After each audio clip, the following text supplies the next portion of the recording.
Zee 24 तास एक पाऊल पुढे।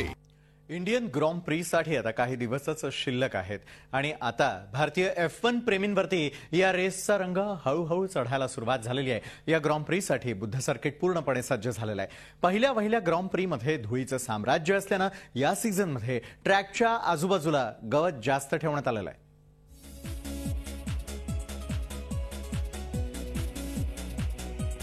पहिल्या इंडियन ग्रँड प्रीमुळे फॉर्म्युला 1 ची लोकप्रियता भारतामध्ये चांगली वाढली। आता या सीझनमध्ये होणाऱ्या ग्रँड प्रीसाठी नोएडातील बुद्ध सर्किटचं काम जवळपास पूर्ण झालेलं आहे। या ग्रँड प्रीमुळे F1 प्रेमींना पुन्हा एकदा फॉर्म्युला 1 चा थरार अनुभवायला मिळणार आहे। जगभरातील ड्रायव्हर्सना आणि चाहत्यांना यावेळी बुद्ध सर्किटचा वेगळा रंग पाहायला मिळणार आहे।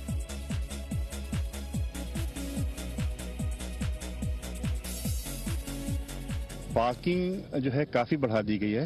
इस साल हमने करीब 21,000 पार्किंग कार की जो है यहाँ पे रखी है सर्किट पे, और थोड़ी ही दूर पे नॉलेज पार्क है, वहाँ पे जो लोग अपनी गाड़ी वहाँ जाके पार्क करना चाहते हैं वहाँ से बस सर्विस है। बुद्ध इंटरनॅशनल सर्किटवरती मेन रेस 28 ऑक्टोबरला रंगणार आहे। मात्र वेगाच्या चाहत्यांना प्रॅक्टिस रेस आणि क्वालिफाईंग रेसचाही आनंद लुटता येणार आहे। यासाठी F1 प्रेमींना पार्किंग सारख्या समस्यांचा सामना करावा लागू शकतो। मात्र यावेळी F1 चाहत्यांना ही समस्या भेडसावणार नसल्याचं रेसच्या आयोजकांनी म्हटलंय। गेल्या सीझनमध्ये ट्रॅकवरती धूळ असल्याची तक्रार करण्यात आलेली होती। मात्र यावेळी कोणतीही तक्रार करण्याची संधी आयोजकांना द्यायची नाहीये।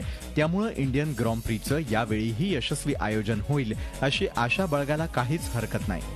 झी 24 ताससाठी ब्युरो रिपोर्ट, मुंबई। झी 24 तास एक पाऊल पुढे।